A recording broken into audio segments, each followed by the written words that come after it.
Welcome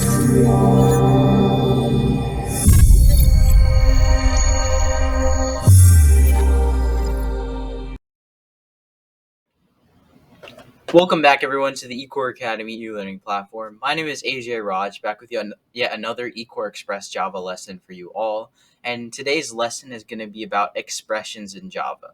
This is going to be building off of the basics that we built in the previous lesson on variables in Java. Now that we have more of the basics out of the way, we can progress into more advanced topics. We're going to take a look at some common expressions in Java, and I'm going to be showing you how to use them in real time. So first things first, let's switch to our Eclipse workspace. So now I'm going to be showing you that live example of math.round. So what we're going to do is we're going to do this all in one statement. We can take our system.out.println function. Since we're not going to be utilizing a variable for this, we're just going to be showing you the function. It's the expression itself, math.round. We can simply do this we can simply print this out directly to our console. So what we're going to do is within parentheses, we can take our math.round function, print with the exact syntax. And we'll have the parentheses as well. So it's going to be math.round and then open parentheses here. And we can put in any value, any number that we want, decimal or integer. So let's put in a decimal just to see the actual property of rounding.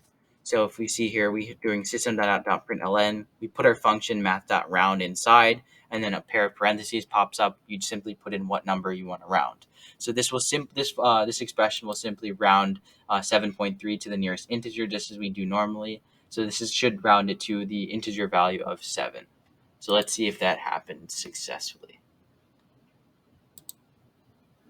All right, so as you can see at the very bottom of our console, we can see that the math.round did indeed print out the value of 7 to our console. We can even jazz that up a little bit. We can add our quotes here saying that the rounding equals this. So we can just put in text form just to clean up our console a little bit. We can say rounding equals plus math.round 7.3, and that will print out to our console rounding equals 7. So after rounding 7.3, we get the answer of 7. All right, moving on to our second to last expression in this lesson. This is going to be math.min and math.max. As you can see by the name, all it does is when you're given a data set of numbers, this function will easily calculate either the largest or the smallest number within the set. It's easy because it's a built-in function. Again, like math.round, it's built into Java. So I'll show you what that looks like here. So we'll just use the same property that we did up here. We can just simply put it in our print statement here. So it'll just print out the whole calculation to our console, the result of the whole calculation. So we'll take our println statement. We'll put in here the largest number, or larger number, and smaller number. Okay. So what we're going to be doing here is the way that math.min and math.max works is if you type in math.min with the same syntax as I have here, and you put in double parentheses, what happens is 2 letters will be popping up. It'll say A, comma, B.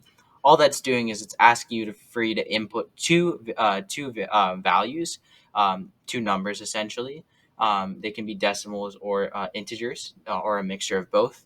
But you want to put them in both in the spots for A and B, and it'll calculate which one of those numbers is smaller or larger. So the math.min function will calculate which number is going to be larger, and it'll print it out with this system.out.println function here.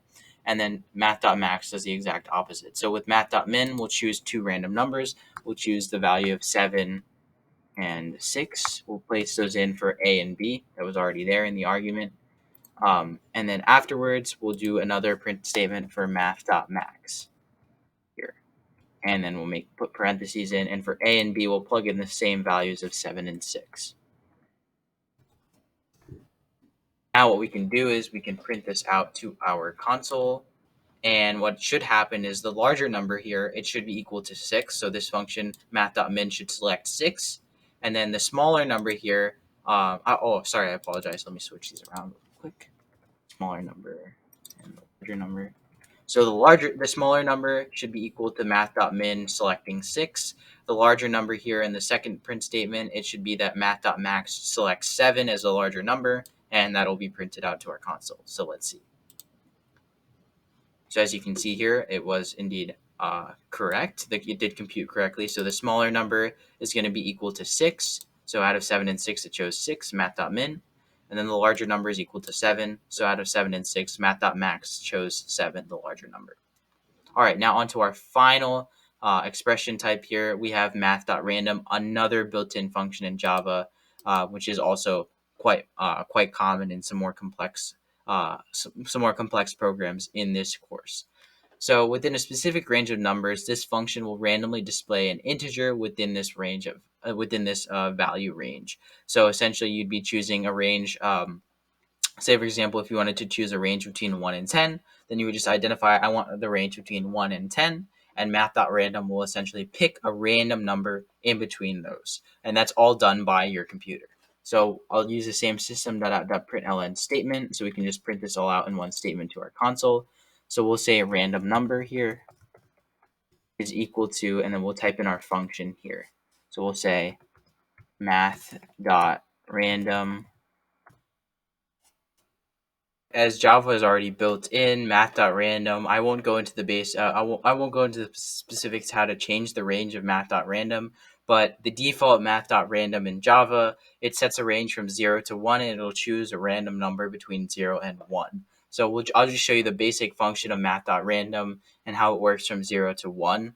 And I'll print that out. So it'll print a random number out from 0 to 1, and that'll be our random number. So if I print that out to our console, it'll show that random number equals 0.472, so on and so forth.